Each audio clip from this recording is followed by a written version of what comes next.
ஆமாம், நீ திருப்பதிக்கு வேண்டிட்டா திருப்பதிக்கு தான் போகணும், பெருமாள் நம்மளை ஏதோ தண்டிக்கிறாருன்னு நினச்சிக்க வேண்டாம்.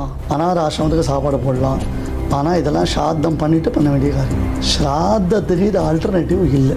நம்ம பெற்று வளர்த்த அப்பா அம்மாவுக்கு ஒரு half a day ஒழுங்காக ஸ்பெண்ட் பண்ணுறதா கஷ்டம்.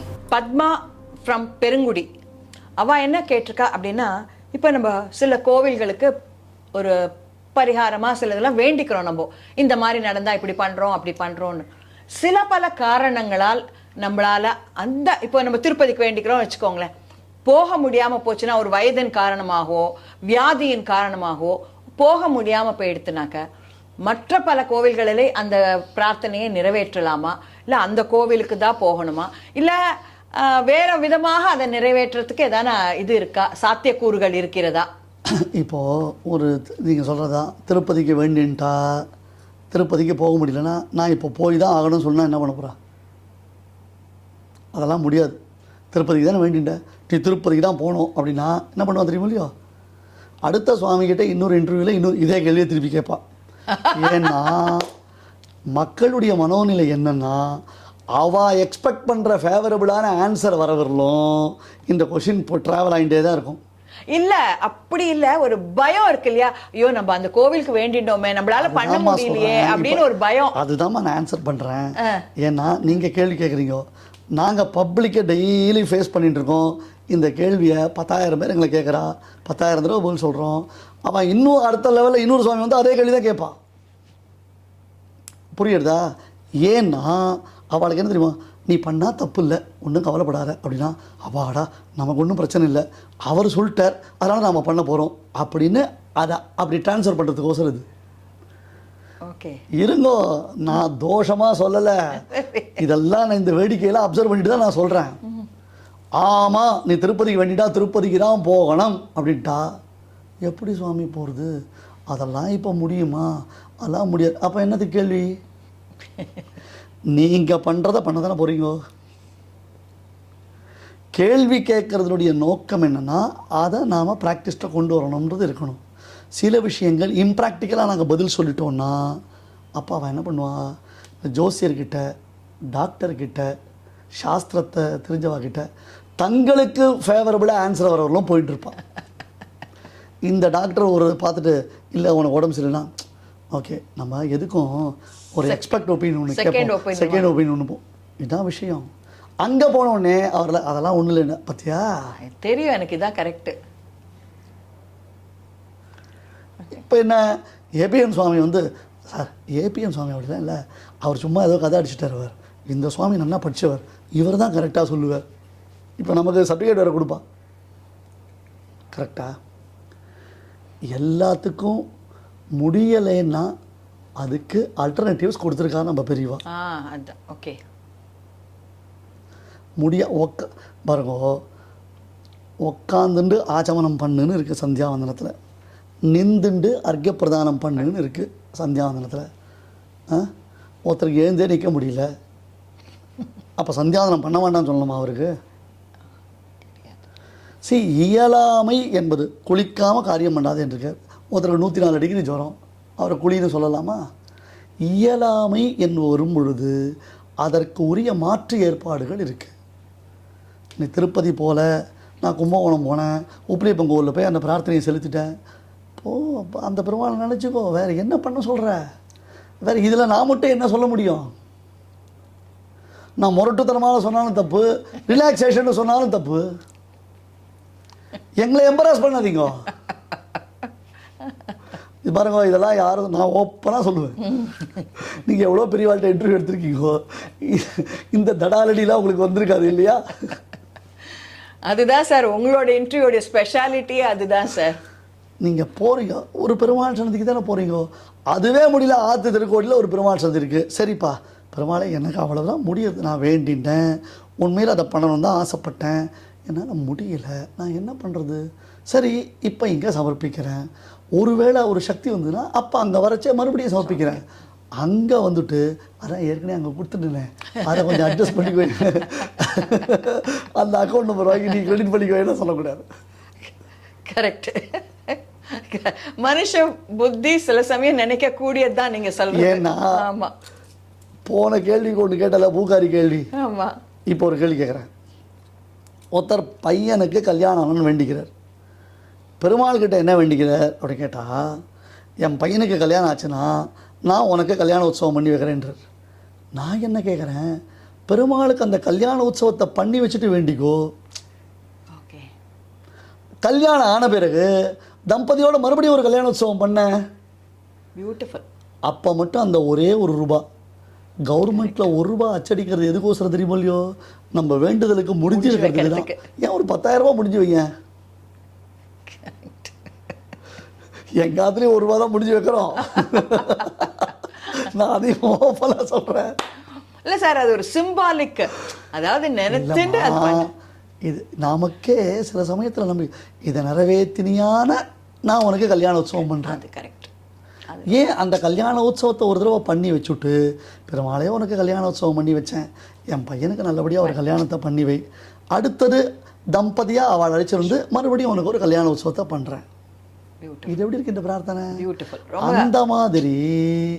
அந்த மாதிரி நான் இப்போ ஒரு பிரார்த்தனை செலுத்தணும், என்னால் அங்கே போக முடியல, இங்கே செலுத்திட்டேன், அப்புறம் திடீர்னு எனக்கு ஒரு சந்தர்ப்பம் கிடைச்சிது அங்கே போகிறதுக்கு, அப்போ வேண்டின பிரார்த்தனை நான் அங்கே செலுத்தினா எனக்கு அந்த பெருமாள் சக்தி கொடுத்துருக்கான்ல, சாமர்த்தியம் கொடுத்துருக்கான்ல.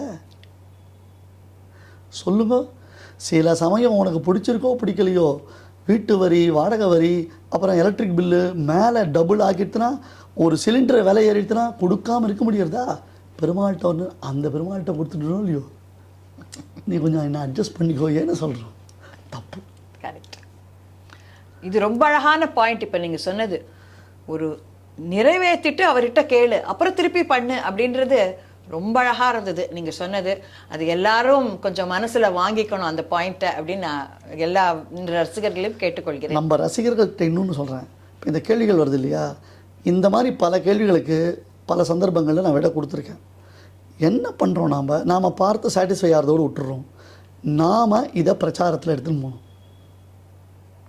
நம்ம ரசிகர்கள், அப்பா இந்த மாதிரி ஒரு கேள்விக்கு ஏபிஎன் இந்த மாதிரி ஒரு ஆன்சர் கொடுத்துருக்கார், நீங்கள் எல்லாம் தெரிஞ்சுக்கோங்கன்னு 10 பேர்கிட்ட இதை பற்றி சொல்லணும்.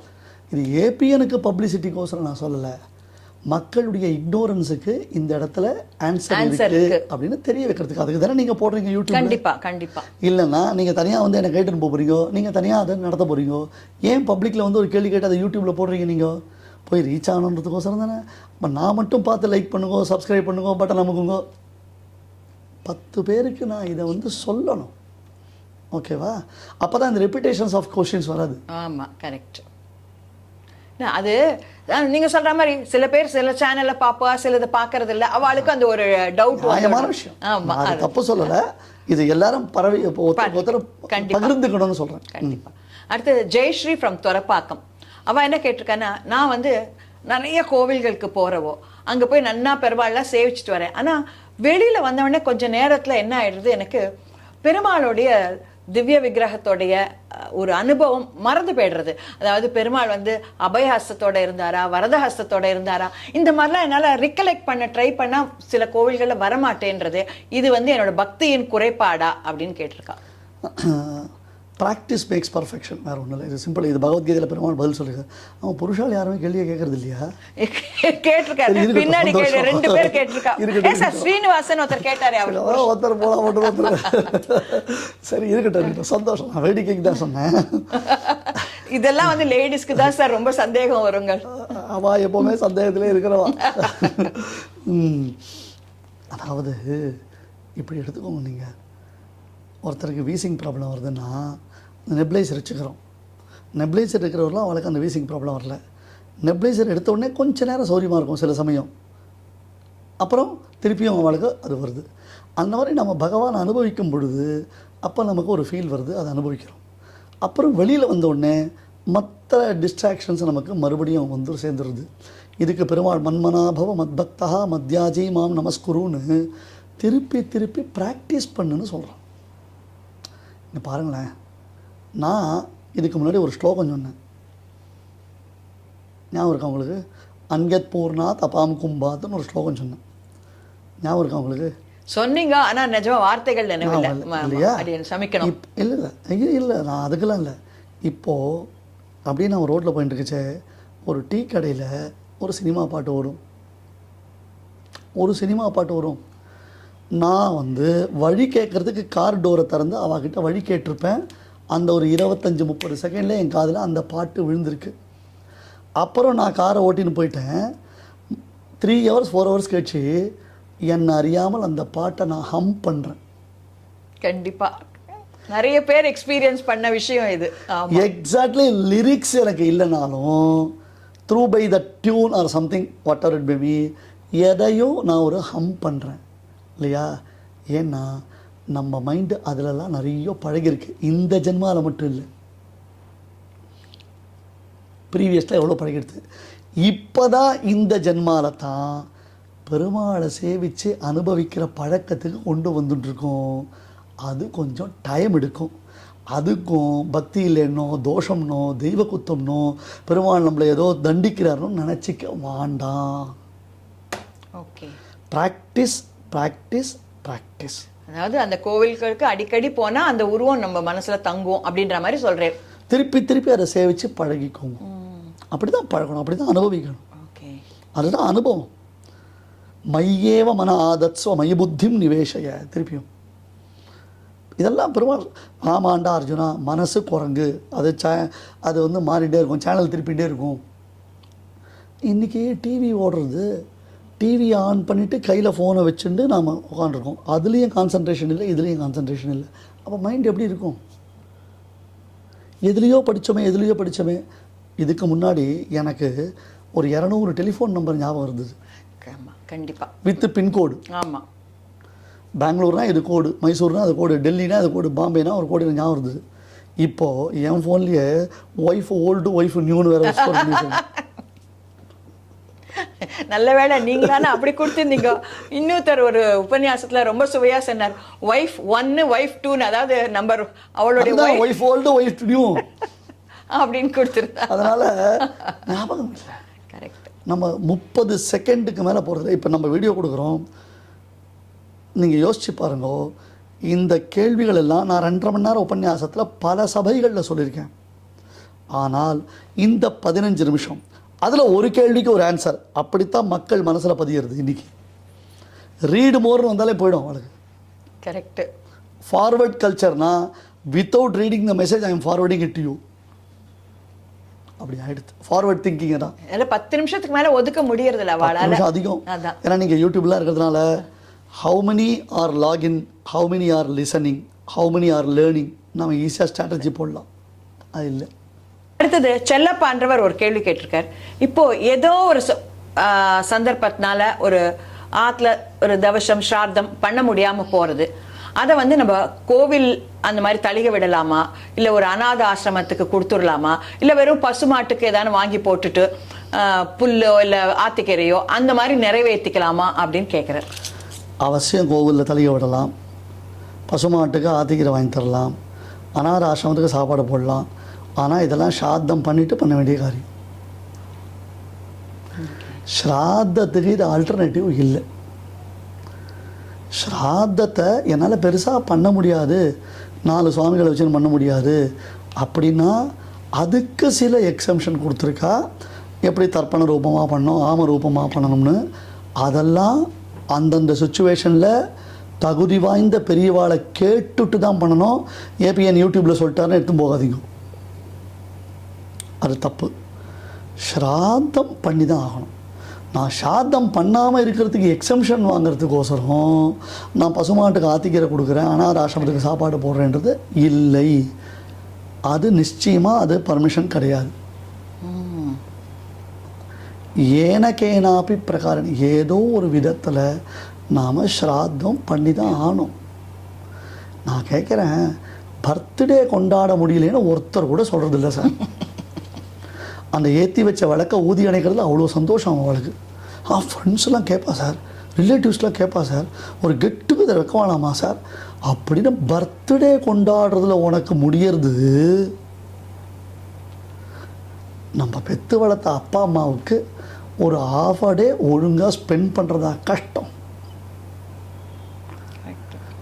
இந்த அப்பார்ட்மெண்ட்டில் இருக்க எல்லாம் அப்பாற்பட்டு இருந்ததுதான் தான் பெரிய விஷயம். என்ன எல்லாத்துக்கும் அப்பாற்பட்டு இருக்கட்டுமே, அப்பார்ட்மெண்ட்டில் இருந்தாலும் ஆனால் இது பண்ண வேண்டிய காரியம், பண்ண முடிஞ்ச காரியம்.